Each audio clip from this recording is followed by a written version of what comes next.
السلام علیکم ورحمۃ اللہ وبرکاتہ۔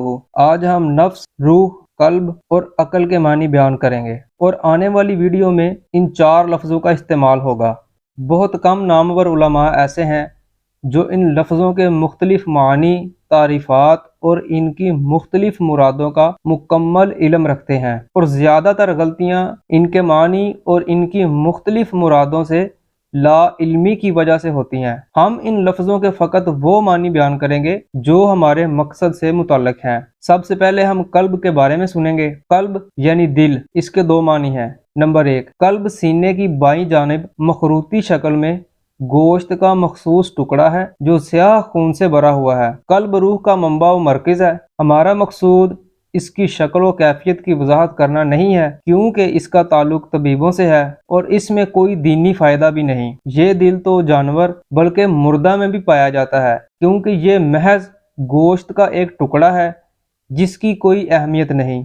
لہٰذا یہ دل ہمارا موضوع نہیں کہ اس کا تعلق تو ظاہری دنیا سے ہے۔ اسی وجہ سے اسے نہ صرف انسان بلکہ جانور بھی ظاہری آنکھ سے دیکھ سکتا ہے۔ قلب کا دوسرا معنی یہ ہے کہ یہ ایک روحانی ربانی لطیفہ ہے جس کا جسمانی دل سے تعلق ہے۔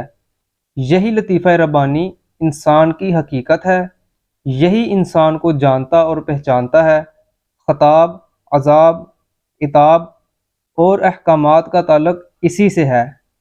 اکثر لوگ اس روحانی لطیفہ اور جسمانی قلب کے تعلق کی وجہ سمجھنے میں حیرت کا شکار ہیں، کیونکہ یہ تعلق ایسا ہے جیسے عرض کا تعلق جسم سے، صفت کا تعلق موصوف سے، کاریگر کا تعلق اپنے اوزار سے اور مکان کا تعلق رہنے والے سے ہوتا ہے۔ اسے بالتفصیل ذکر نہ کرنے کی دو وجوہات ہیں۔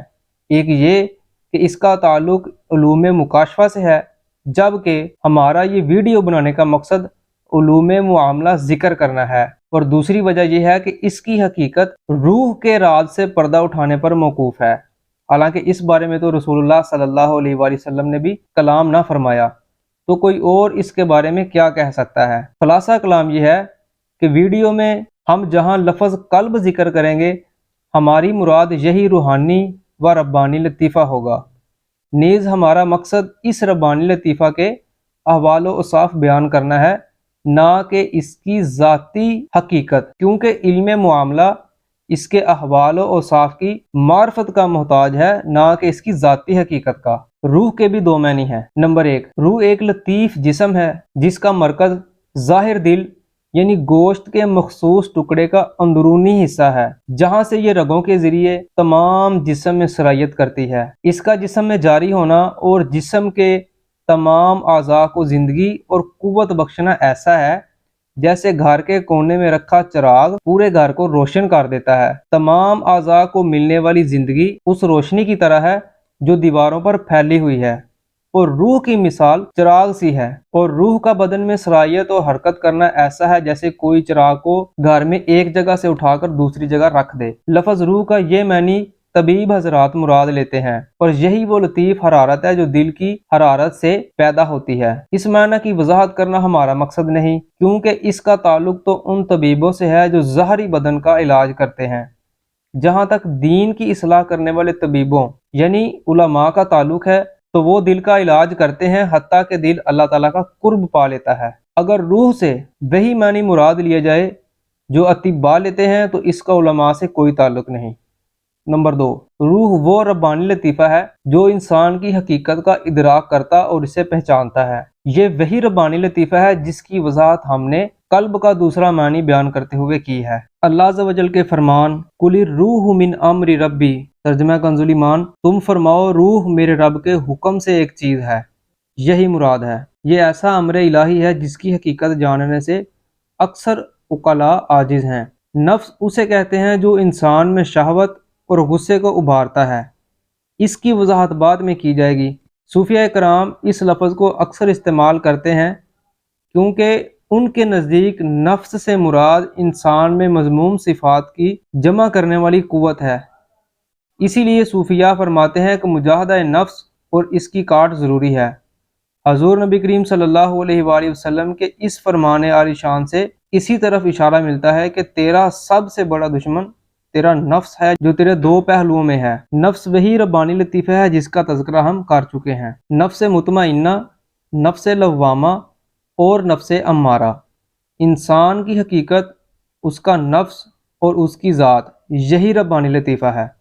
مختلف حالتوں کے اعتبار سے اس کے اوصاف تبدیل ہوتے رہتے ہیں۔ خواہشات سے مقابلہ کرتے کرتے جب یہ احکام الہی کا پابند ہو جاتا ہے اور اس کی بے قراری دور ہو جاتی ہے تو اسی ربانی لطیفہ کو نفس مطمئنہ کہا جاتا ہے۔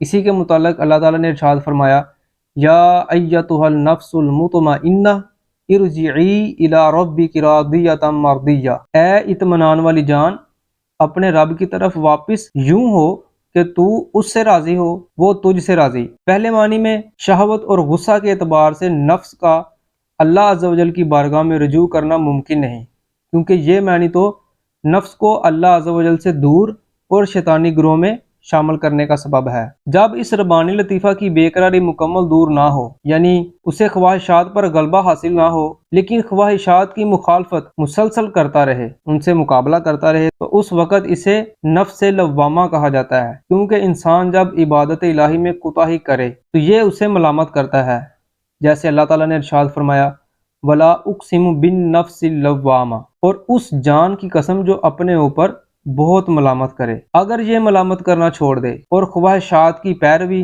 اور شیطانی باتوں کی اتباع کرے تو اسے نفس امارہ کہا جاتا ہے۔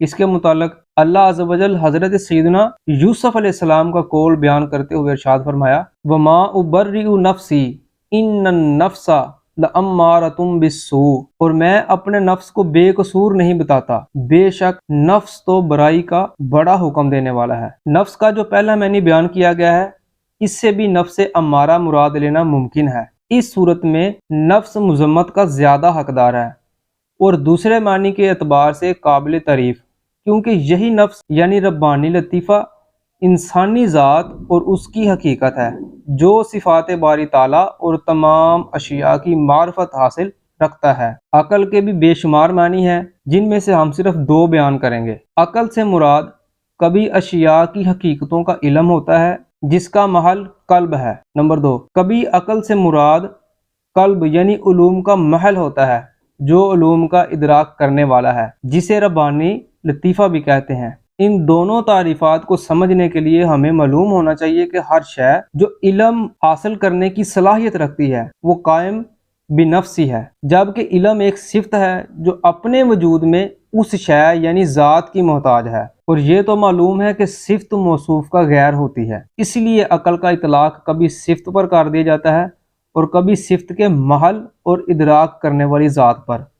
حضور اکرم صلی اللہ علیہ وآلہ وسلم نے ارشاد فرمایا، اللہ عز و جل نے سب سے پہلے عقل کو پیدا فرمایا، اس سے یہی محل اور ادراک کرنے والی ذات مراد ہے، کیونکہ علم عرض یعنی اپنے وجود میں غیر کا محتاج ہے، اس کا سب سے پہلے پیدا کیا جانا ممکن ہی نہیں، اس سے پہلے یا اس کے ساتھ ایک ذات کا ہونا ضروری ہے جو اس کا محل ہو۔ حدیث پاک میں مذکور لفظ عقل سے علم اس لیے بھی مراد نہیں لیا جا سکتا کہ عرض سے خطاب نہیں کیا جاتا، جبکہ روایت میں ہے کہ اللہ عز و جل نے عقل سے خطاب کرتے ہوئے فرمایا، آگے ہو، تو وہ آگے ہو گئی، اور جب فرمایا پیچھے جا تو وہ پیچھے ہو گئی۔